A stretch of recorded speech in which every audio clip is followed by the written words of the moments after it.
Whenever I cook mashed potatoes, I always have leftovers, and this is the perfect recipe to use up the leftovers. These are my salmon fish cakes. They're so delicious. Now, the first thing I need to add to this 700 grams of mashed potatoes is finely chopped onion. We'll add half of this, and the rest of this is going to go in the tartare sauce later on. Now for some herbs, a combination of dill and parsley. So I'll add just a small handful, and again, the rest we're reserving to put in our sauce later on. Gosh, that smells fantastic. And then finely chop it. And just run your knife through it 4 or 5 times. We'll pick that up and then into the bowl. Now for some mustard. I love the piquancy of it. This is Dijon mustard. 2 dessert spoonfuls. And then some lemon zest.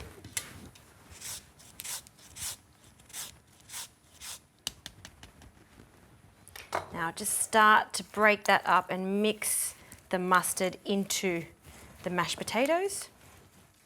Great.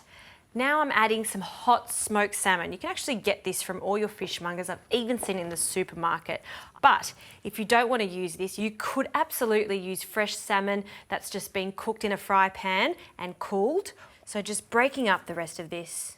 And you can see this makes quite a lot, so it will feed the whole family. And for the salmon, I'm using salmon that's in spring water. I've drained it. Use a good quality one for this. And we'll just scoop that out.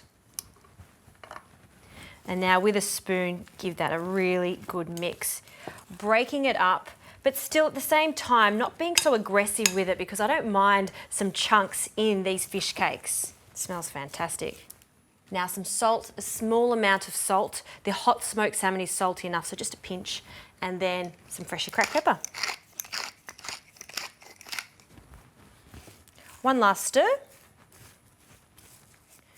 Right, that's come together nicely. So now we can form them into patties. I'm making large patties, so we'll divide this into 4. So just gathering a generous amount, and then on your board, press it together, flatten it, press it together, and keep flattening it. By pressing on it and turning it, we're getting the perfect, almost rissole-like shape.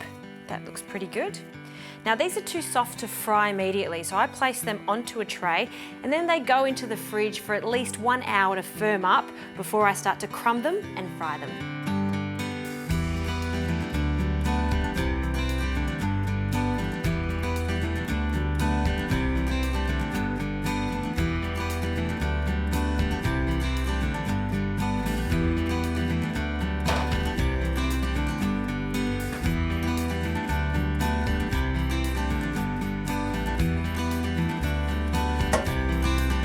These fish cakes have been cooling for about 1 hour. They've firmed up and I have my production line ready to go. So we need to place our fish cakes straight in the flour and just coat it all over. And because they're chilled, you can see that they're quite firm, so they're easy to manage. And then it goes into the egg wash all over and then on the sides, just flipping that around. I've also been preheating my oil. I like to use a lighter olive oil for this, and you want enough to shallow fry, so definitely cover the base of your pan. We'll take the excess egg off and then into the crumbs. These are just panko crumbs. Press down on it and reform the patty. And I'll do another one. So into the flour.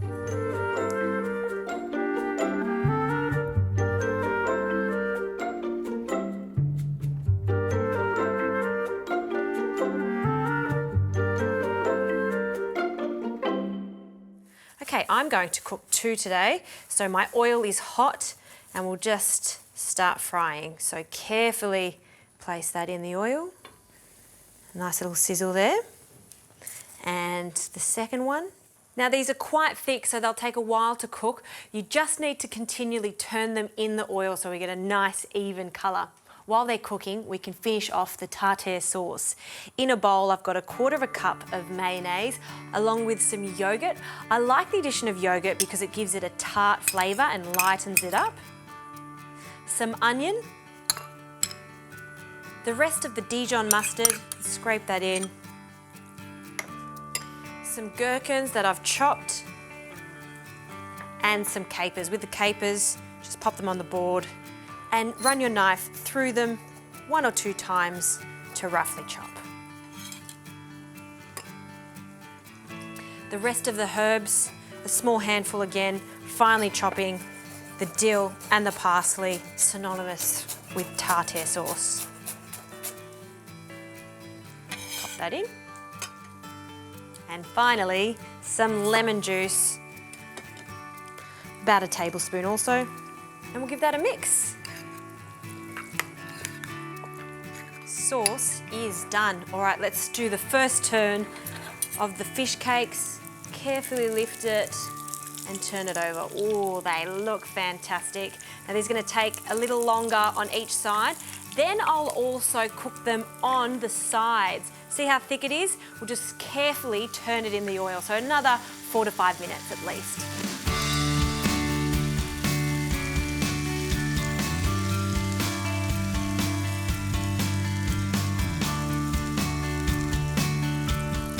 All right, these are cooked.